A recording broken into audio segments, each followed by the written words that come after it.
Hey guys, what's up? Welcome back.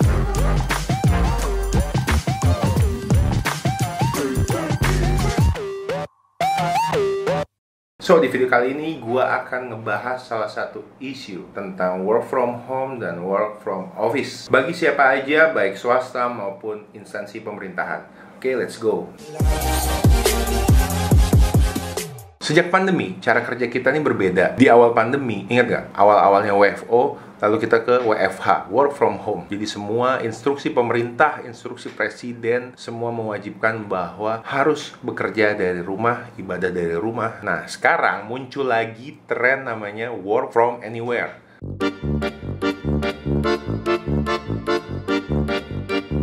Gaya kerja hybrid masih jadi tren sampai tahun ini dan diprediksi akan jadi fitur yang permanen. Tapi nggak sedikit, banyak juga atasan pimpinan yang protes tentang komitmen pegawai dalam bekerja saat work from home. Kita menyampaikan bekerja dari rumah, work from home. Yang saya lihat, ini kayak cuti malahan. Pada kondisi krisis, kita harusnya kerja lebih keras lagi. Jangan kerja biasa-biasa saja. Kerja lebih keras dan kerja lebih cepat. Pidato Bapak Presiden ini bukan tanpa dasar. So, beberapa hari yang lalu di Instagram gue buat polling kecil-kecilan tentang bagaimana tanggapan mereka terkait work from home dan work from office. Dimana yang 35% ini berasa WFA ya, one for holiday, bukan work from home atau cuti yang kayak tadi Pak Presiden sampaikan. Nah, gimana kalau pandemi ini sudah melandai? Lalu ada kebijakan 100% full work from office. Ternyata dari riset yang menarik, di mana survei global menemukan generasi milenial dan Gen Z tuh nggak mau kembali lagi ke kantor setelah pandemi berakhir. Lebih dari setengahnya ingin bekerja secara hybrid, WFA, WFO, WFH. Kalau gue lihat sebenarnya kayaknya bukan ingin lepas dari kultur perkantoran sih. Gue sadar kok pertemuan tatap muka untuk aspek sosialisasi itu bagus sekali untuk evaluasi kinerja, untuk membangun sinergitas dengan rekan tim kerja, lalu buat bahas kerjaan. Namun gue harap sih ada fleksibilitas kerja di kantor ataupun di rumah ataupun di kafe. Yang penting lu bekerja sesuai dengan komitmen lu. Jadi bisa balance buat mental health dan produktivitas kerja. Nah, karena penasaran, kemarin gue buat juga polling kecil-kecilan di Instagram gue. Ternyata bener guys, mereka ingin kerja dengan cara-cara yang lebih fleksibel, hybrid, seperti gue bilang tadi. But why they feel comfortable? Apa karena mereka berasa cuti? Apa karena mereka berasa work-life balance-nya? Well, di satu sisi, gue lihat cara WFH, WFO, atau hybrid itu merupakan salah satu kemajuan dalam bekerja yang visioner, menurut gue ya. Tapi ya balik lagi, itu hanya untuk jenis jabatan tertentu atau jenis kerjaan tertentu. Nggak bisa men, lo kerja sebagai administrasi atau sebagai pelayanan yang berhubungan langsung dengan masyarakat, gue rasa itu nggak bisa. Lo kerja di rumah atau lo kerja di kafe, itu nggak bisa. Menurut gue kerjaan ini konsepnya cocoknya buat analis, lalu kayak konseptor yang drafting surat seperti itu, yang membutuhkan suatu konsep, suatu ide berpikir yang fresh. Lo lagi kerja nih, terus ada yang distract, minta fotokopiin, minta printin. Itu kan kadang-kadang lo jadi kesel, tau gak sih? Iya gak? Seperti yang udah gue singgung, which is lo nyaman kerja di mana aja. Di situ you can be more creative dan bisa lebih berkinerja menurut gue ya. But kalau lo berkomitmen harus bekerja saat WFH, itu ada beberapa pengorbanan sih menurut gue ya. Tetap lo harus punya fasilitas yang menunjang buat lo kerja di rumah ataupun lo kerja anywhere with your own money. Salah satunya mempunyai workspace di rumah, gadget atau koneksi internet itu harus sudah memadai.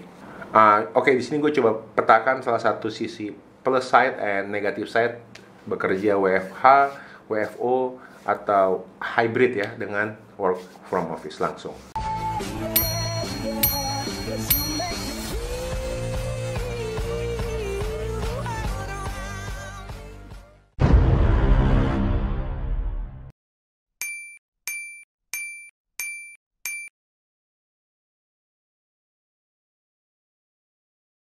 Bu Tejo, fitnah kuwi yo luwih kejem timbangane pembunuhan.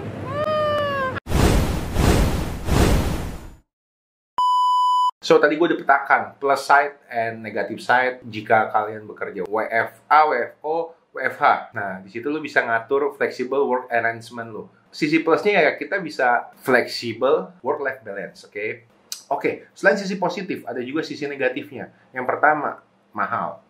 Di situ lo harus punya gadget yang mumpuni, terus lo harus bayar internet bulanan buat di rumah. Terus jika lo bosan di rumah, lo kerjain dan lo butuh pikiran-pikiran baru, lo pergi ke kafe, ke pantai, buat nyegerin pikiran lo, biar lebih dapat inspirasi dalam mengerjakan pekerjaan-pekerjaan yang temponya jangka panjang. Oke, sisi negatif selanjutnya adalah lo nggak boleh telat angkat handphone atau lo balas chat kerjaan dari atasan lo atau dari bos lo terkait masalah kantor. Nggak boleh. Terus bos atau atasan lo mungkin jadi lebih negatif thinking ya.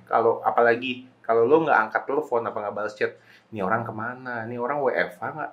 Bener-bener kerja nggak ya?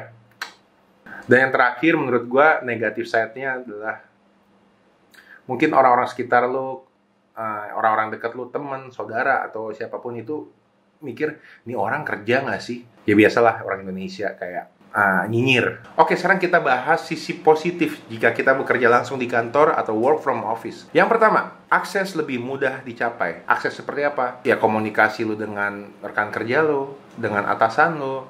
Lalu kalau mau cari dokumen atau lo mau cari apapun yang lo bingung, lo koordinasi dengan teman lo lebih gampang, bisa tinggal tanya kanan kiri. Itu menurut gue salah satu sisi positif kalau kita bekerja langsung di kantor. Lalu yang kedua apa? Hemat. Lo nggak usah tuh harus punya laptop, lo nggak usah harus bayar biaya bulanan internet di rumah. Tapi kan kalau kita ngerjain kerjaan kantor bukannya harus disediain sama kantor ya. Lalu yang ketiga, bos menjadi lebih pemaaf dan pengertian. Tidak ada pikiran-pikiran negatif kalau lo telat ngerjain kerjaan.